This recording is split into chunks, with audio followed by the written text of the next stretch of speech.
The Super Dimension Fortress Macross, Do You Remember Love? You've probably seen it, but have you seen it officially? If you're in the US, there's a good chance you haven't. And if you have, your experience wasn't the greatest. For one of the best anime films of all time, we've only gotten 2 releases in the US, one of them being awful. Let's find out what happened. Franchise backstory. If you're watching this video, you probably know all of this, but just in case, in 1982, Super Dimension Fortress Macross, aka SDF Macross, was released in Japan. This 36-episode series was a hit. This series was produced by Big West and Tatsunoko. In 1984, Do You Remember Love? The 2-hour version of this series was released in theaters in Japan. This movie was produced by Big West, Tatsunoko, and a few other companies, and it was distributed by Japanese movie giant Toho. For SDF Macross, Tatsunoko had the international rights and sold this series to Harmony Gold. Harmony Gold created a 70-minute English dub using the first 3 episodes, and in 1985 would use the entire series to create Robotech, along with attaching 2 other Tatsunoko series onto it. For Do You Remember Love? Toho had the international home video rights, at least the English version. But what does this all mean? Let's talk about the basics of distribution. Distribution 101. First, the production company creates the film. They're the creative force behind the product, and that's what they focus on. Then along comes a distributor who pays this production company for rights to distribute the film. Just like how the production company's specialty is making a good film, the distributor's specialty is distributing it.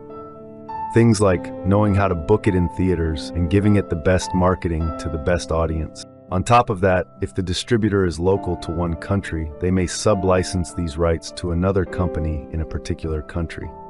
These local distributors in the other countries will have a better expertise on how to sell the film in that country. And adding another layer, that company in that foreign country might be able to sub-license it yet again to another company, such as a home video manufacturer, or these days, a streaming service. Often with the big studios, they'll have their own production and distribution divisions. Warner Brothers produced films are obviously going to be distributed by Warner Brothers Distribution Division. But sometimes 2 separate companies working together still happens with blockbuster features. For example, up until Disney bought Marvel, the Marvel Studios films were created mostly independently and then distributed by bigger studios such as Paramount and Lionsgate. And that's your lesson in distribution, which, believe it or not, is the oversimplified version. Do You Remember Love's distribution? Sometime around 1986, Toho commissioned an English dub of the film from a Hong Kong-based dubbing company using British and Australian actors. This dub was terrible. I made it! You're quite a genius! What's this? But that's beside the point. It's been speculated this dub was originally meant as an English teaching tool, since the mastering of this dub contains Japanese subtitles, which would have allowed students to read along, but this was actually common among a lot of English releases in Japan. This copy was retitled Super Space Fortress Macross and was distributed in Japan on Laserdisc and other formats by Toho's home video division in 1987. As a side note, this Laserdisc was used to pirate a whole lot of copies of this movie internationally. Prior to this, translation guides were sold at conventions and traded by fans via the mail, just so they could understand the movie's story while watching the original Japanese version. Meanwhile, a full Japanese language version was released by Emotion Video. The company Victor, who handled the Macross soundtracks at the time, handled the VHS release of Toho's dub in Japan.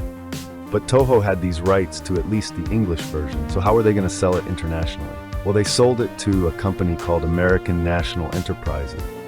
Haven't heard of them? Here's why. 1980s Home Video 101. Studios in the late 70s and early 80s were reluctant to release movies on new home video formats because they thought it would impede on their box office sales. Their solution? Charge hundreds of dollars in today's money for each release. Even Harmony Gold's release of the first 3 episodes of SDF Macross went for $40 in 1984, which would cost $120 today. But this cost issue was solved by the rise of video stores who would buy these titles and rent them temporarily to customers. The studios fought this, and obviously they lost. As these stores expanded, so did the need for movies to fill their shelves. And this is where companies like American National Enterprises came in.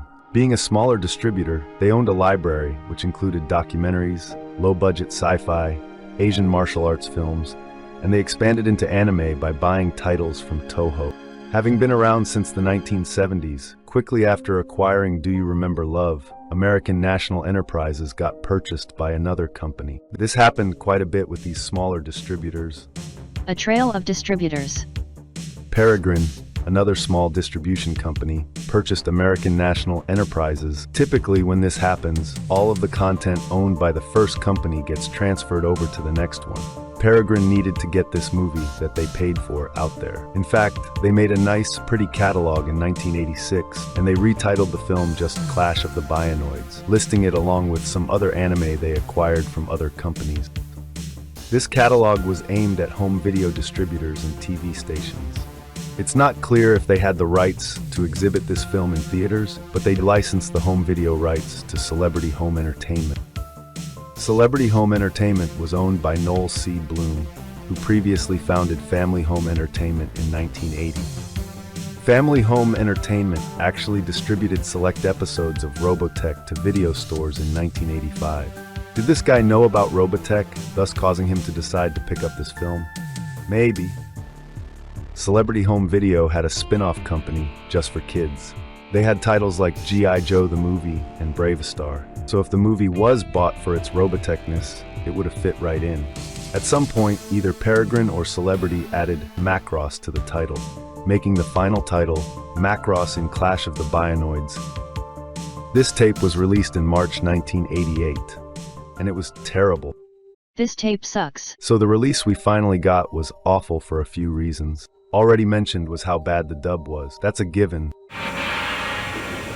What? A man and a woman? What's that? A man and a woman! Then 25 minutes were cut. I won't go through everything that was, but this being just for kids, obviously some of the nudity and violence wasn't going to make it. But also, some major plot points were removed, like the fact that the main character actually lives at the end of the movie. Apparently they opted to traumatize kids. And the other reason this release was terrible was the picture quality. The reason for that was to save money, and I'm going to explain why. VHS Recording 101. A standard VHS held around 2 hours of video in its best quality, called SP, or standard play. It could hold 4 hours in LP, or long play, with a slightly decreased picture quality. The last option was 6 hours in EP, or extended play. This option sacrificed even more quality. In order to keep costs down, Celebrity Home Entertainment opted not to use a 2-hour tape, but instead a 30-minute tape recorded in EP. Notice the less amount of actual tape you can see through the cassette's window. Not only is this tape stock cheaper for the manufacturer to purchase, it saves money on shipping costs. An EP recording on a 30-minute tape maxes out the film's runtime to around 90 minutes, thus causing the need for additional edits beyond the violence and nudity. Apparently showing one of the characters drunk is okay though. And what's funny is that they knew that this was going to create a terrible quality picture, since every Just for Kids video had the CEO's son telling kids how to fix a faulty picture by using the tracking feature on VCRs. Using these 30-minute tapes in EP mode would have been somewhat understandable if they planned this as a budget release, but they didn't. This thing retailed for $30 in March of 1988, which translates to $80 in today's money. Maybe they figured that kids wouldn't be able to tell just how bad the picture quality was. This helps answer the question as to who was likely responsible for the edits to this version. The original film was 115 minutes, and it's clear that Celebrity Home Entertainment was the one to make sure this new version got down to 90 minutes, sacrificing the story for the sake of cost. And it's safe to say that this VHS release wasn't a hit. Just a year or two later, this tape was found in bargain bins at KB toy stores for $5 or less. What about Harmony Gold? This leaves some questions as to what was going on with Harmony Gold at the time. They had Robotech after all, and they were pumping out product based on these characters. So it would make sense that they would have wanted this movie. In 1985, they were approached by Canon Films, yes, that Canon Films, about making a Robotech movie. Their first choice was Do You Remember Love? But they couldn't get it for reasons unknown to the series producer Carl Macek. Is there a Robotech movie that we can do? And I said, yeah, there's a great one. It's called Do You Remember Love? Well, they tried to get the rights to that, and they couldn't get it for whatever reason, I don't know. Whatever political reasons, they couldn't get it. They went with another anime, Megazone 23, instead, but that story will remain untold for now. Fans will know that Harmony Gold at one point became notorious for trademarking the term Macross outside of Japan. This led to them blocking anything Macross that wasn't produced by them. So how did Clash of the Bionoids get released? Well, they didn't actually trademark the term Macross until 1999, and they weren't enforcing it until around the early 2000s. And there was also a good chance that even if they could have done something about this, they just didn't know. Before the internet, they would have had to run across the catalog that Peregrine was putting out in 1986 at a trade show or something, and maybe they just didn't see it. On top of that, by 1987 or so, Harmony Gold pretty much just closed shop on Robotech. They kept it around as a license for books, comics, home video, and role-playing games, and collected checks from that, but they weren't actively involved in producing it anymore. More Macross arrives in the US. With Harmony Gold not actively involved, we started to get more Macross in the US. And it ranged from decent to great. In 1992, we got the sequel to Do You Remember Love, Macross 2, released on VHS. Also in 1992, fans in the US could purchase SDF Macross for the first time through a series called the Robotech Perfect Collection. 1995 was another great year. In May, we got the first volume of the phenomenal Macross Plus, and later in October, we got Macross 2 packaged as a movie. And also in the 90s, there was this thing. Holy shit, it's uncut. That's right. Sometime in 1995, we got an actual uncut release of Do You Remember Love? Well, the Toho dub at least. But who's gonna deal with the enemy? Leave them to the Defense Force Network. They'll handle them. I'll deal with them. I'm not listening to a woman. Go! Wait! You chauvinist! Looking at the box, it's tough to tell at first exactly what you're getting, with only the title Macross and nothing else. And if you can read Roman numerals, a copyright date of 1984, finding a release date for this has been really difficult. Unlike Clash of the Bionoids, this tape didn't have a lot of older print listings to look up. The first catalog listing I could find was in Right Stuff's 1995 to 1996 catalog, which listed it as Superdimensional Fortress Macross, Clash of the Bionoids, although the title on both the tape's label and the movie itself is just Superdimensional Fortress Macross. Amazon claims this tape came out in April of 1995, which I'm guessing is correct. But believe it or not, Amazon hadn't even launched at that point, so we can't be 100% sure.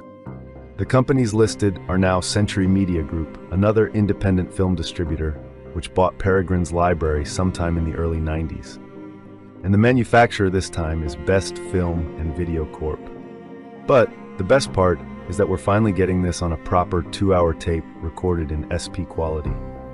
In 1995, the book The Anime Guide even published a blurb about Best Film and Video, making a point to mention that they were releasing anime titles they acquired specifically in SP mode. Much like most VHS releases at the time, this was in full screen. And the video transfer was 10 years old, so the colors didn't pop as much as the more current Macross releases. A second cover design for this tape came out in 1996 or prior, this time using the Superdimensional Fortress Macross title and adding the original Clash of the Bionoids. Why on earth would you want to put Clash of the Bionoids on a tape you're trying to sell to adult anime collectors? One can only guess, but mine would be that it had to do with that being the copyrighted title originally. This tape was really obscure, but there is anecdotal evidence online of people having purchased it at places like Sam Goody, Suncoast, and Electronics Boutique. It was nowhere to be found in the archived listings of the main comic book store distributor Diamond, aka Previews, but there was a listing from their competitor, Capital Cities, in 1996. After all of this research, I noticed something. A photo of the actual VHS tape, one from the first packaging iteration, was uploaded by archive.org user Karaoke Ninja in 2022. If you look closely at the tape, you'll notice that this is not in fact a 2-hour tape in where the entire window would have been filled. I checked this against my own personal copy, which is a 2-hour tape, It looks as though, despite Best Film and Video saying they were going to release these tapes in SP, they also released a cheaper EP version of the film as well. The Capital Cities listing from 1996 does mention that other distributors will be releasing an inferior, discounted EP version. At first glance, it seems they're referring to the original Just for Kids release, but the photo of this tape pretty much proves that there were two versions. And that's pretty much everything we know about the two home video releases of Do You Remember Love in the US. What about now? It's really complicated to figure out who has the rights now, and unfortunately there aren't any real easy answers that someone not working at Big West or Harmony Gold can come up with. In Japan, the movie continues to be distributed by Big West, we know that. Toho seems to be out of the picture, but that's not 100% clear. Century Group went away at some point, and their library was picked up by another company, Screen Media Ventures. While we never saw a release from this company, they actually filed copyrights for the title Macross and Clash of the Bionoids up until 2007. But then Screen Media got purchased in 2017 by Chicken Soup for the Soul Entertainment. These guys are still around, and they've been copywriting the title up until at least 2022. But does a copyright mean they own it? Can they release it? That's something else that's not really clear. It would seem that if they could have released it, that by this point they would have. But then again, contracts back then were written for very specific media. And for all we know, the original contract from Toho may have only been for VHS and TV releases in standard definition. And streaming obviously wasn't even a thought back then. From the amount of titles that Chicken Soup has been copywriting, it seems as though they're doing due diligence and just re-upping any and all titles they've received through almost 40 years of distributor buyouts, probably with little intent to re-release a majority of them.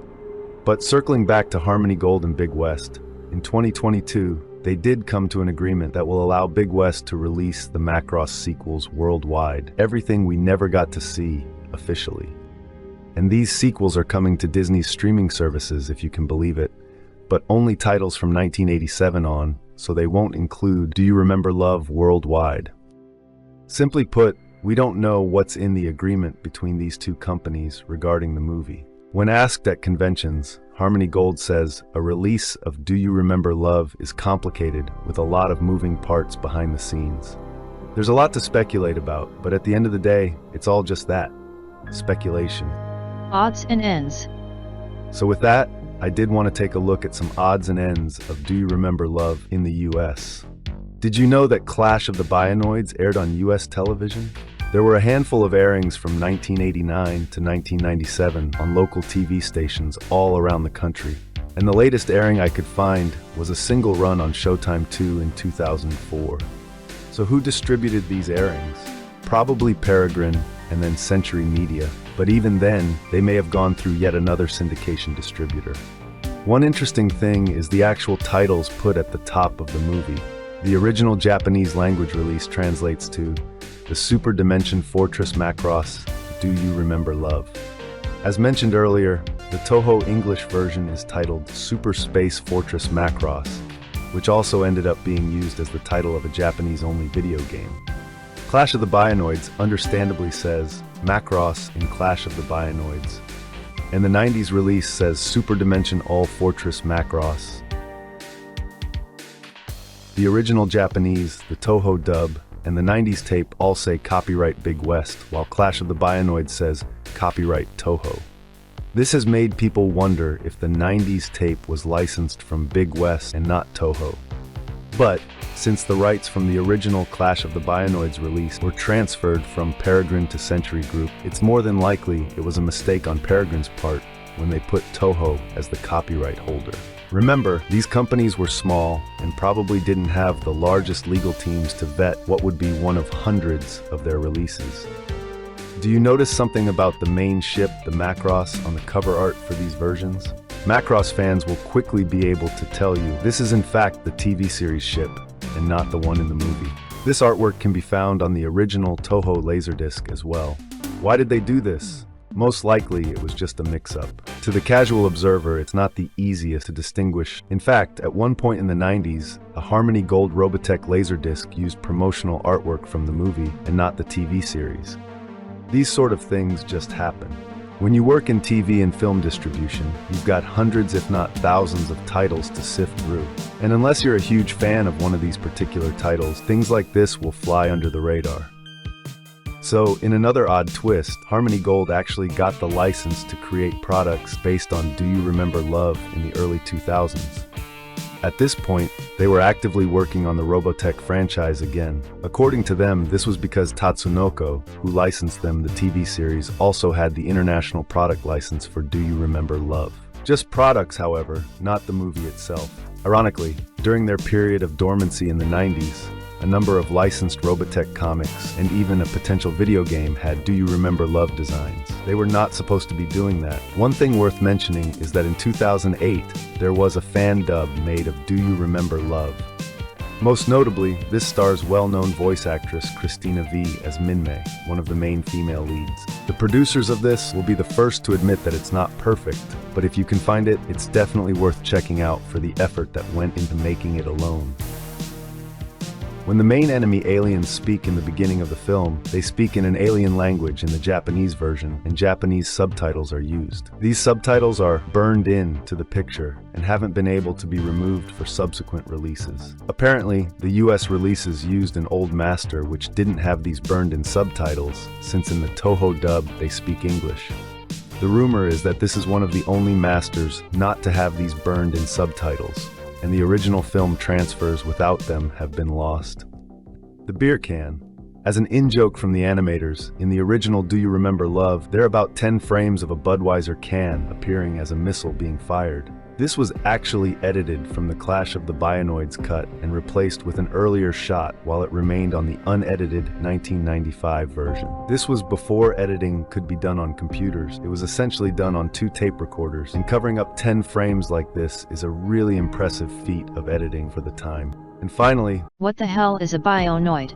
the main villains of the movie are the Zentron and the Meltron, aka the Zentradi. So why the name Bionoid? The term Bionoid actually comes from the original trailer of Do You Remember Love, and it probably stayed in Toho's official synopsis that was used to sell the film to American National Enterprises.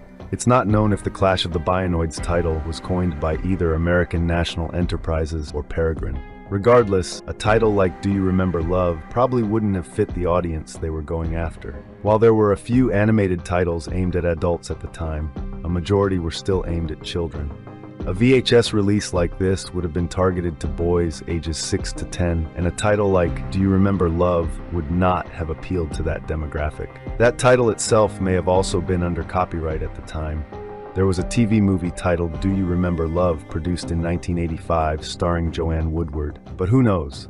And that's mostly everything there is about the Do You Remember Love releases in the US. You'll notice how I didn't even touch upon the international releases. These include a proper subtitled version in the UK as well as a French dub which included the term Robotech on the cover. But the story behind these is another video altogether. For now, thanks for watching, and I hope you found this video informative. I did it!